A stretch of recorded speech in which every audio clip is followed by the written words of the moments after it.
Vamos a saludar al doctor Juan Carlos Monedero, politólogo y docente universitario. Con él vamos a hablar en los próximos minutos sobre los resultados electorales en Ecuador y también los resultados que se dieron en Argentina hace un poco más de una semana.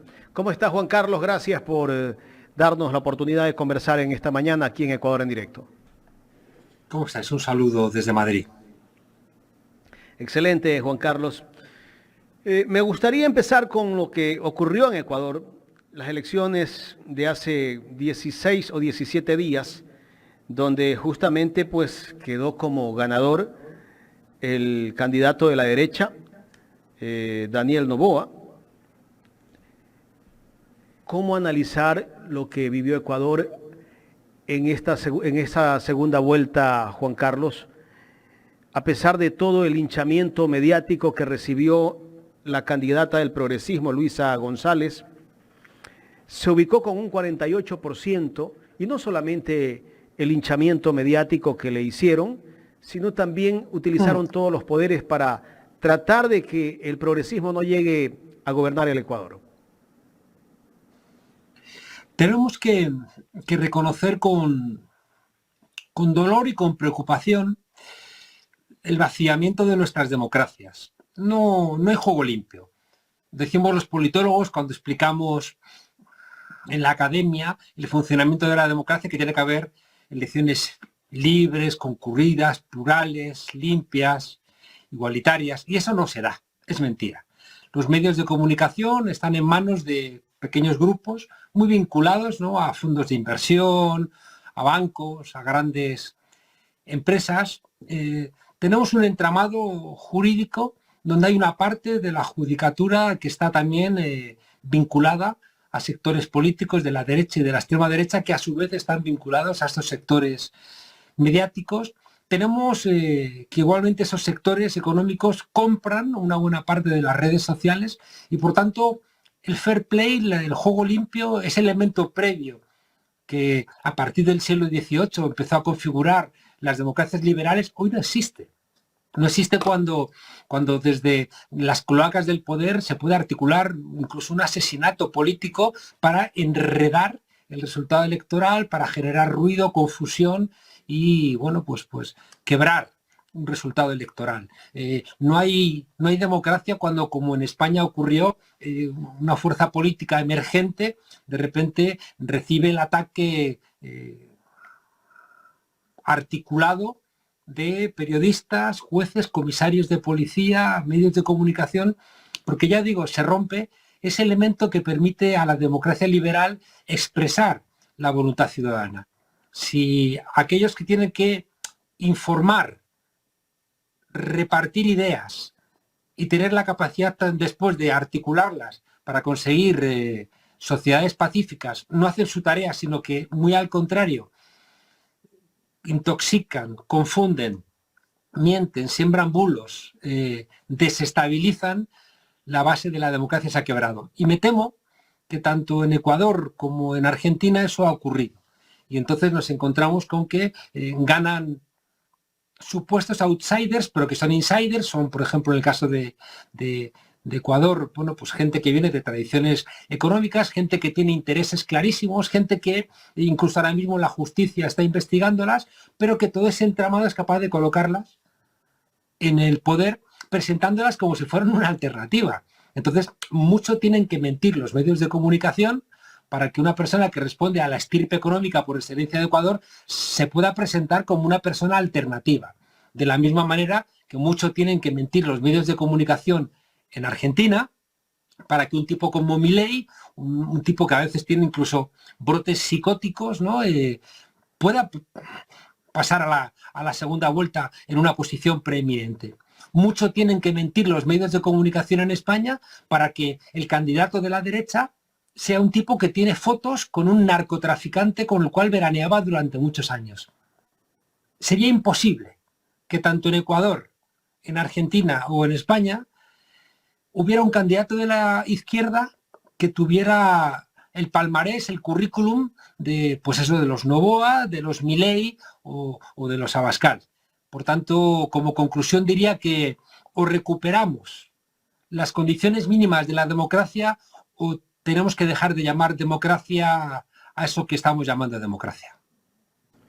Claro, pero veo que el libreto casi es el mismo, ¿no? El libreto de la derecha en Europa con el libreto que también aplican acá en Sudamérica.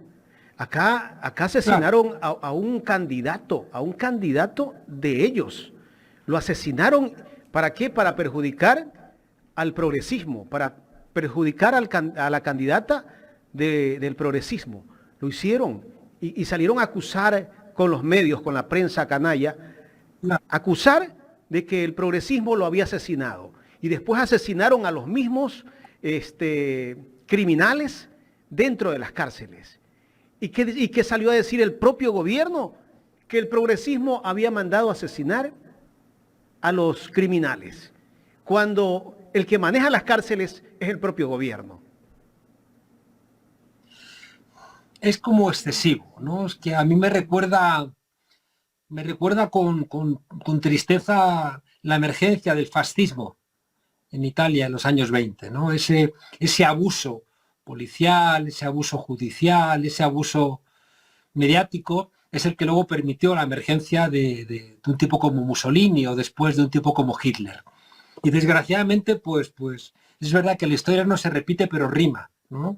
Y nos encontramos con que estos delincuentes, ¿no? Porque no son políticos, son delincuentes, ¿no? Y el problema es que quienes tendrían que señalarlos como delincuentes forman parte de este entramado y no lo hacen.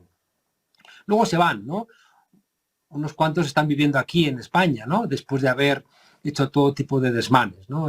Buscan de alguna manera un exilio dorado donde gastarse el mucho dinero que seguramente habrán robado, ¿no?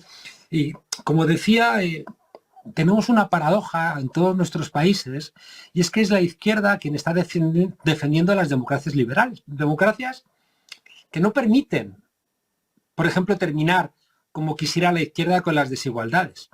Unas democracias con limitaciones constitucionales, con limitaciones por las vinculaciones de nuestros países a la Organización Mundial del Comercio, al Fondo Monetario Internacional, a todos estos entramados internacionales que forman parte del corazón del modelo neoliberal, que desregulaban en nuestros países, pero re-regulaban en el ámbito internacional para impedir, ¿no?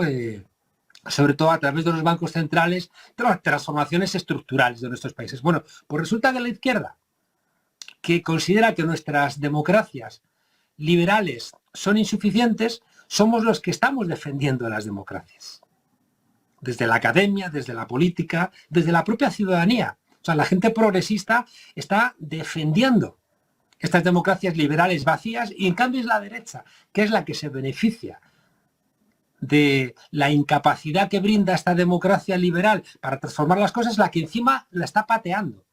Y la patea en Estados Unidos con Trump, y la patea con Bolsonaro en Brasil, y la patea con Macri o con Milei en Argentina, la patea con los Noboa, con los Lasso, o la patea aquí en España con Isabel Díaz Ayuso. Y esa paradoja la tenemos que resolver, porque la derecha encima, ya digo, que juega con las cartas marcadas, que juega con una democracia que ellos diseñaron para que no pudiera transformar las cosas. Encima que ellos rompen el Estado de Derecho, encima de que ellos son los responsables de las fake news y de los bulos, encima de que ellos son los responsables de utilizar al Poder Judicial, encima son los que se presentan como las víctimas siempre. Porque un elemento clásico del modelo neoliberal es que la derecha se presenta como víctima. Es algo que empezaron a poner en marcha a finales de los años 60, cuando los derechos civiles empezaron a devolver a la comunidad negra esos derechos que le fueron robados cuando la esclavitud los sacó de sus países. Y apenas, ya digo,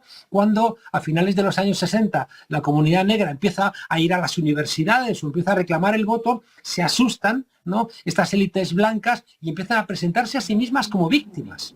Bueno, pues ese victimismo que lo escuchamos en Ecuador por parte de la derecha, lo escuchamos, ¿no?, con los seguidores de Milei o de Bullrich en Argentina, que lo escuchamos aquí en España por parte de la derecha, construye, ¿no?, una legitimación a esta derecha para patear, ya digo, el Estado de Derecho, para patear la libertad de expresión, para patear, ¿no?, la presunción de inocencia, para patear, ¿no?, el derecho a la libre información de los medios de comunicación y para patear cualquier derecho que necesiten patear, cualquier ficha del tablero que necesiten golpear para que sus privilegios no se sientan resentidos. Doctor Monedero, muy buenos días. Carla Aro le saluda. Hay uno de los problemas sociales más grandes que tenemos en estas construcciones de narrativa de la derecha y la línea de izquierda, es la división social que hay, porque se ha creado un odio, ¿no? Un odio interno dentro de los países, dentro de esa población que tiene pensamientos o fines progresistas y los que tienen pues pensamientos o fines liberales, y eso nos ha llevado a una separación como pueblo. ¿A qué se debe eso? ¿Quién ha construido estas narrativas de odio? Es obviamente una construcción interesada, ¿no?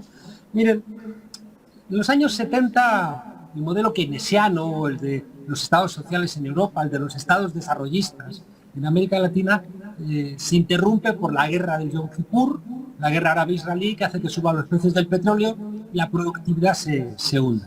En ese momento es donde vienen los neoliberales con sus recetas, que empiezan en Chile, en el 73, dando el golpe de Estado contra Salvador Allende y llamando a los economistas que estaban en Chicago, estudiando con Friedman, y donde les ofrecen a Chile como el laboratorio. Aquí no hay partidos de izquierda, aquí no hay sindicatos, aquí podéis desarrollar vuestro modelo económico de privatizaciones, de apertura de fronteras, de desregulación, de re-regulación, de vaciamiento fiscal del Estado, de total impunidad para el mundo de las grandes empresas. Y ese modelo genera mucho dolor, mucho daño.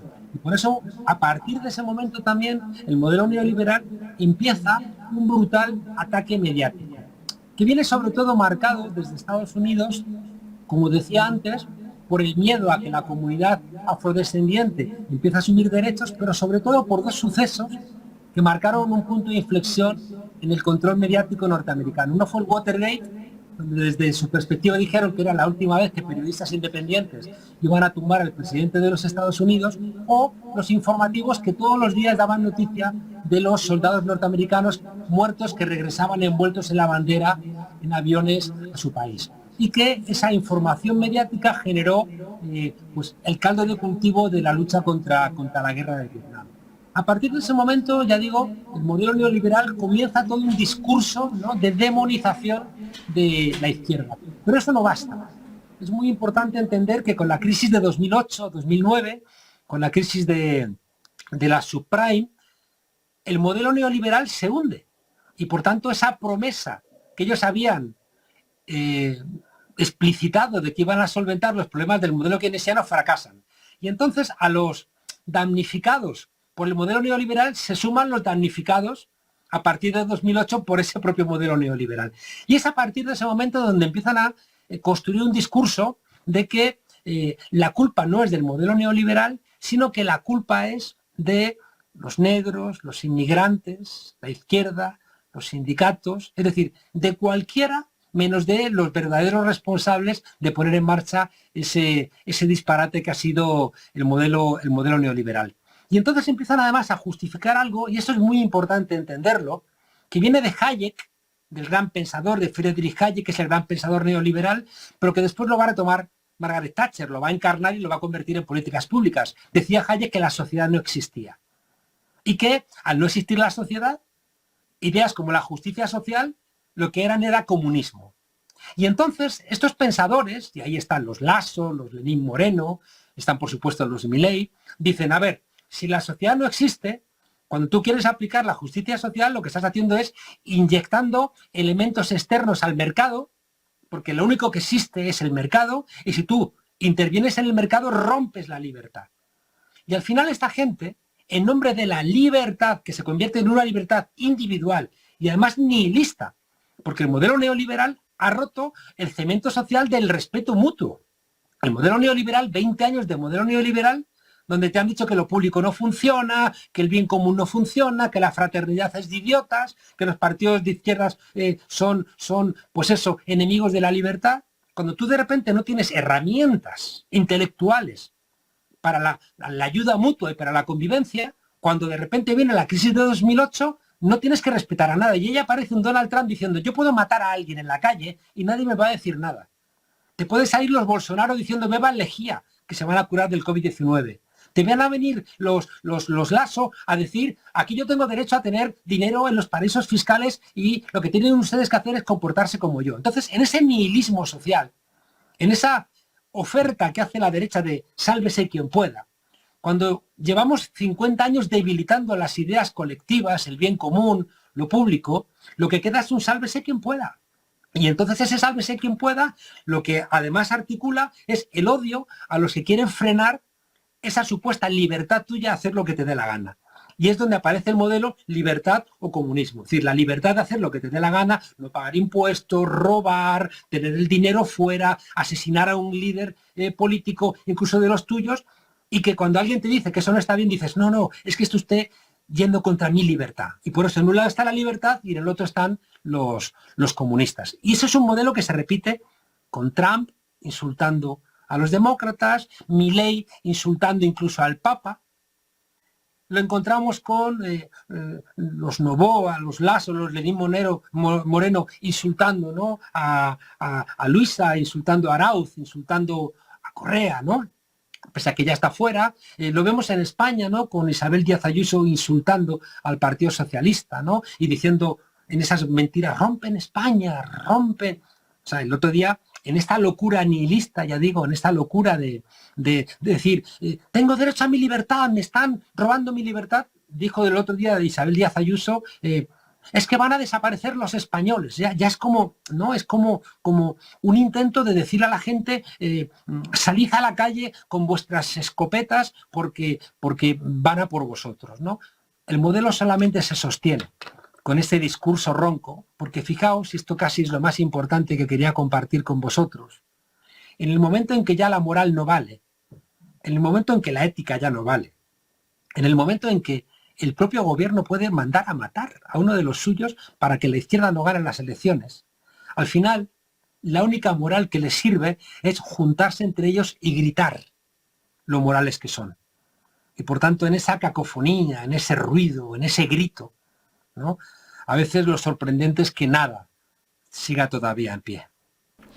Y el juntarse es donde interponen más sus ideales, sus pensamientos políticos y sus beneficios políticos que los propios ideales de quienes lo sigan, porque vemos a una derecha en todos nuestros países vecinos que se une con el fin de no dejar avanzar al progresismo, sin importarles absolutamente nada. Y luego se empiezan a repartir. Claro, porque en esta, como decía antes, en esta desaparición de lo ético y de la moral, porque durante 40, 50 años el modelo neoliberal ha dinamitado los elementos éticos. Y al final, todos esos grupos, en el fondo, se odian entre ellos, ¿no? ¿Qué tiene que ver un libertario con un conservador, ¿no?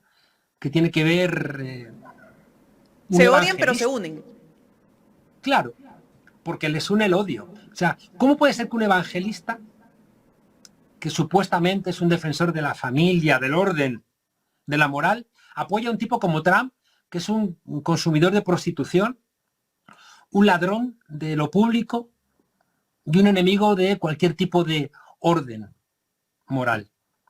¿Por qué lo apoyan? Bueno, pues porque en el fondo, de las tres cosas que explicamos en la ciencia social que tenemos todos los seres humanos, que son intereses, valores, identidades, al final hoy en día, por esa debacle, por esa devastación del modelo neoliberal, los valores y las identidades son débiles y lo que interesan son los intereses. Y entonces un evangelista, un conservador, un libertario, un ultraderechista, puede sacrificar sus valores, puede sacrificar incluso su identidad si encuentra algún tipo de sintonía en cuanto a sus intereses.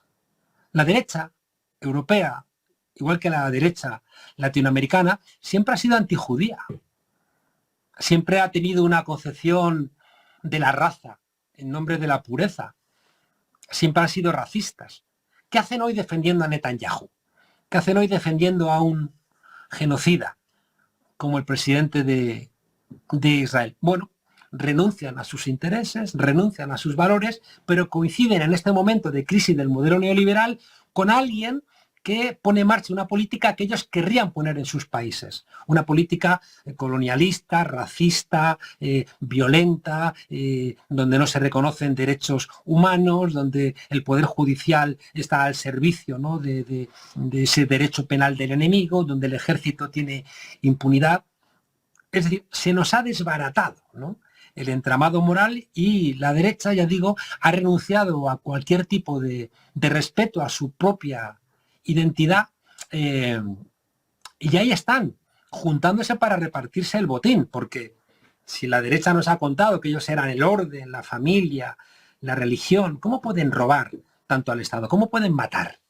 ¿Cómo pueden haber desterrado la compasión? ¿Cómo pueden, como está ocurriendo, odiar al Papa Francisco siendo el Papa? Solo porque les está diciendo que no roben, que no maten, que no mientan o que respeten el medio ambiente. Creo que estamos como en todas las crisis de los modelos. Estamos en un momento donde lo viejo no termina de marcharse, lo nuevo no termina de llegar, y el modelo neoliberal que está moribundo, desgraciadamente, va a morir matando, va a morir haciendo mucho daño. De hecho, en Europa, por vez primera en 50 años, tenemos una guerra.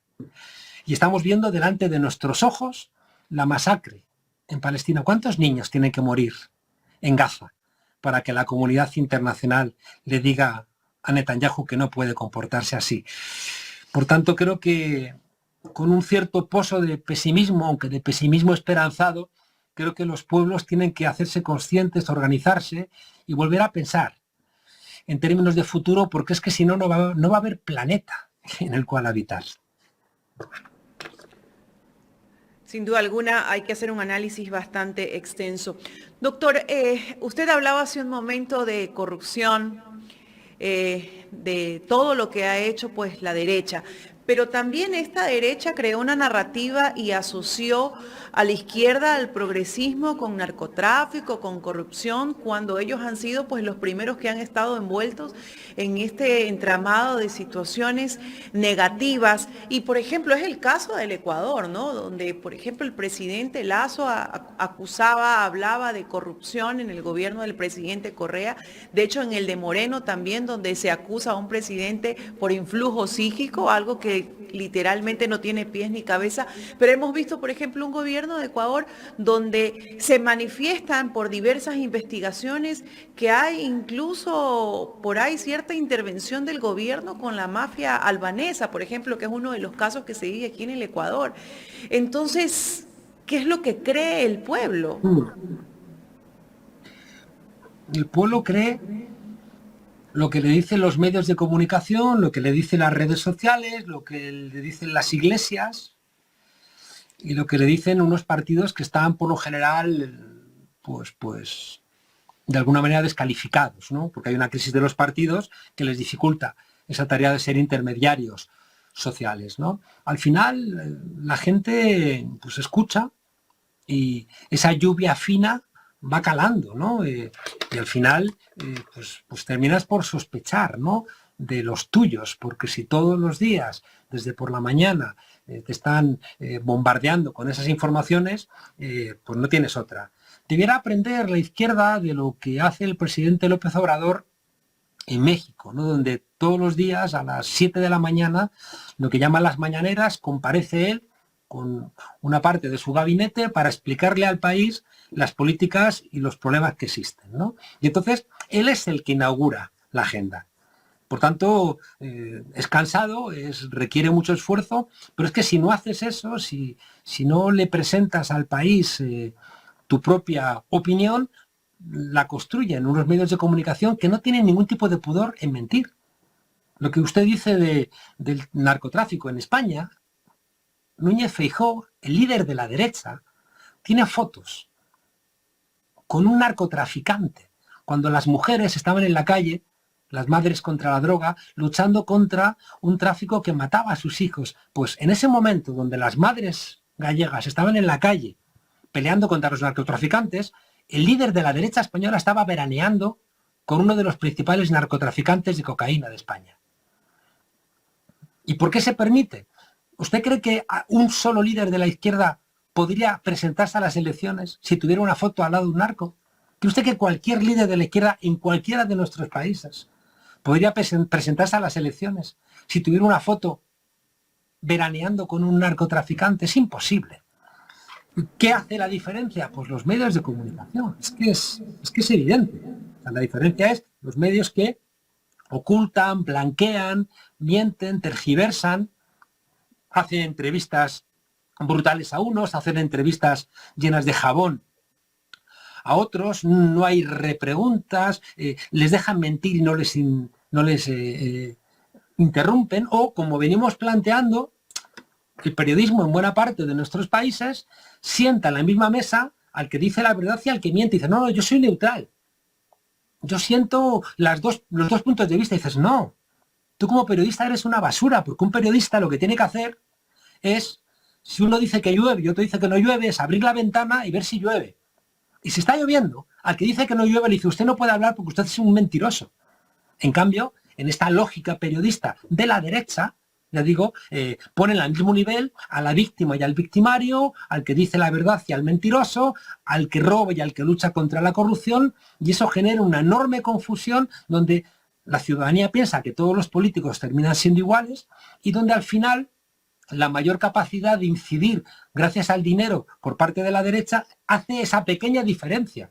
O sea, porque hay medio Ecuador que está por la Constitución y por el avance, pero los otros, aunque no sean medio país, tienen dinero suficiente como para defender a ese 20% de ladrones, de gente que no respeta la democracia, de gente contraria a los derechos humanos, pero ese 20% más el dinero que representan, más los medios de comunicación que tienen, son capaces de subir, ¿no?, hasta tener esas mayorías que les hacen ganar. Y cuidado, y no olvidemos otra cosa.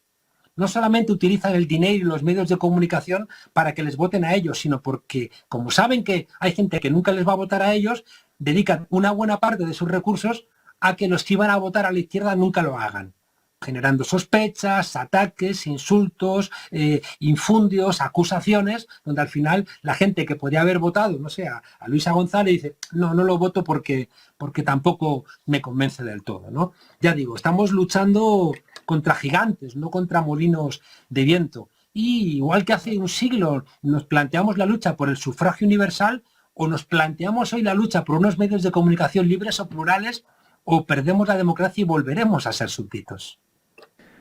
Ya en la recta final, Juan Carlos, tengo dos preguntas más. ¿Qué va a pasar en Argentina en este balotaje? ¿Cómo ves el panorama en Argentina? La sorpresa de las elecciones en la primera vuelta fue de Massa terminar primero, ¿no? Como planteaba el otro día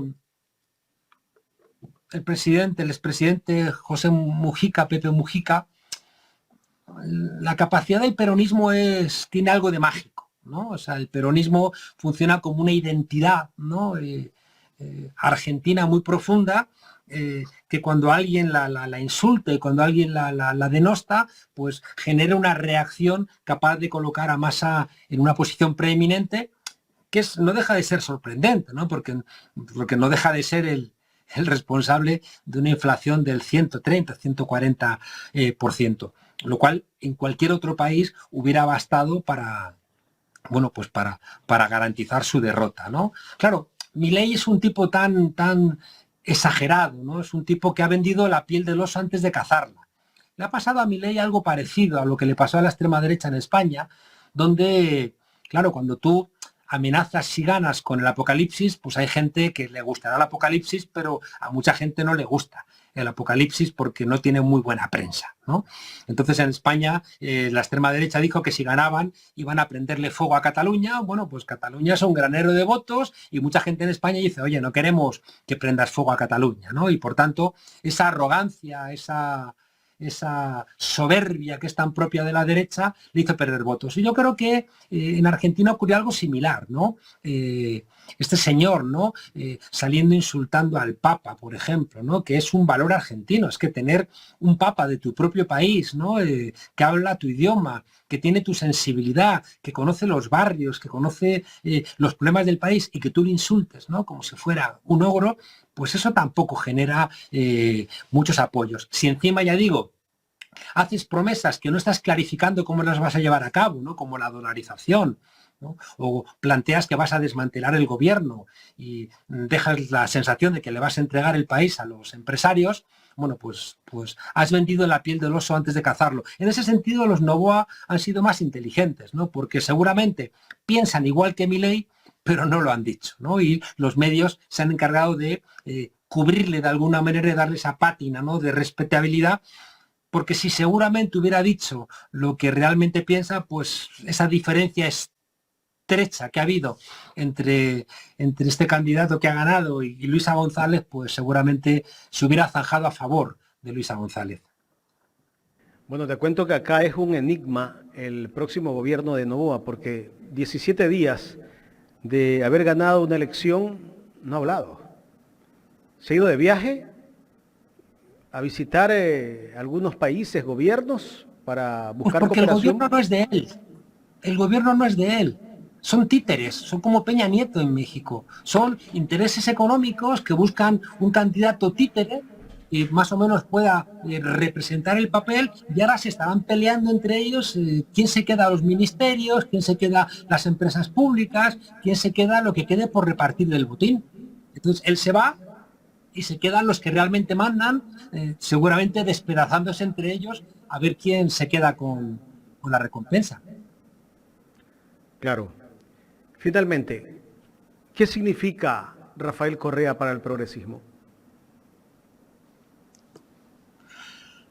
Pues no creas que es una pregunta fácil, ¿no? Porque Rafael Correa representa seguramente la etapa más digna, ¿no? del Ecuador reciente, y Rafael Correa representa la posibilidad real de hacer las cosas de otra manera, sacar a la gente de la pobreza, respetar a las mayorías. Correa representa, ya digo, la cuota alícuota de Ecuador en el momento más digno de América Latina, ¿no? Con los países donde salieron decenas de millones de personas de la pobreza, donde América Latina volvía a estar en la agenda internacional, donde los presidentes del continente se conocían entre ellos, donde desaparecieron las masacres, donde desaparecieron el abuso por parte de los aparatos del Estado contra las minorías, donde se restableció la libertad de expresión, donde se restablecieron buena parte de las libertades, ¿no?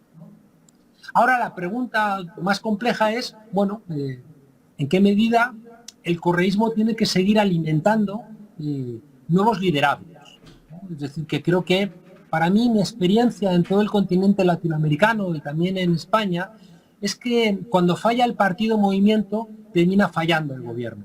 Es decir, si no somos capaces de construir partidos movimientos que sean al mismo tiempo capaces de ganar elecciones, pero también de estar en las calles, de estar escuchando al pueblo, ¿no? Si no somos capaces de tener debates internos ricos, si no somos capaces de respetar la disidencia, si no somos capaces también de escuchar, ¿no? De escuchar los debates que están en el seno del pueblo, creo que no avanzamos, ¿no? Y en ese sentido yo creo que, o me gustaría que, más que hablar de vinculaciones políticas ligadas a personas, fuéramos vinculándolas a partidos, ¿no?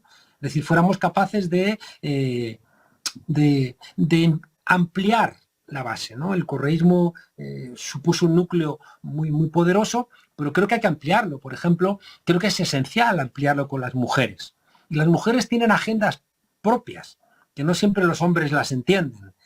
Y a veces los sectores jóvenes también tienen una urgencia medioambiental que tienen derecho también a expresar y tienen derecho a ser escuchadas, ¿no? Entonces, ya digo, creo que Correa, como Lula, como Evo en su momento, como Néstor Kirchner, son actores políticos que fueron capaces de marcar un punto de inflexión, pero que su gran éxito es cuando su tarea no se cierra con ellos, sino que su tarea es haber inaugurado una nueva época. López Obrador, no hay reelección en México, entonces pues ha habido un proceso interno, ha ganado una mujer, Claudia Sheinbaum, y el éxito del correísmo, el éxito del obradorismo no es López Obrador, es Morena. Es el partido y es Morena que continúa con Claudia Sheinbaum, ¿no? Si el obradorismo fuera tan fuerte, ¿no? Que opacara la figura de Claudia Sheinbaum pues sería un fracaso, ¿no? Entonces, yo sé que Rafael Correa trabaja y se esfuerza también, ¿no?, en formar a gente, en apoyar a candidatos, y creo que su gran tarea tiene que ser precisamente esa, ¿no? Es decir, que haya 50 personas, hombres y mujeres, con la capacidad, ¿no?, de continuar la tarea que desarrolló en su momento Rafael Correa tan inmensa. Juan Carlos, quiero agradecerte por haber aceptado conversar con Ecuador en directo, aunque la entrevista empezó después de las 9:30, ¿no? Sí, ha sido un placer porque ha cambiado la hora antes de ayer en España, en Europa, y la verdad es que esa hora que nos cambiaron me confundió. Entonces, os pido disculpas, pero ha sido un placer siempre hablar con los medios de comunicación libres, ¿no?, que son, como decía antes, un gran pesimismo, pero mi pesimismo es un pesimismo esperanzado, y creo que medios de comunicación como el vuestro forman parte de esa esperanza. Claro, yo lo sigo a ustedes. Yo te sigo mucho en Canal Red. Veo que cada día crece y lo felicito. Un proyecto interesante que ustedes tienen. Ahí estamos. Y queda mucho por hacer. Gracias, Juan Carlos. Un saludo fuerte y ojalá también en Ecuador no se olviden de Palestina. Un abrazo fuerte. Gracias a Juan Carlos Monedero, exsecretario de Podemos, politólogo, profesor de la Universidad Complutense de Madrid, una persona que conoce muchísimo de la política mundial.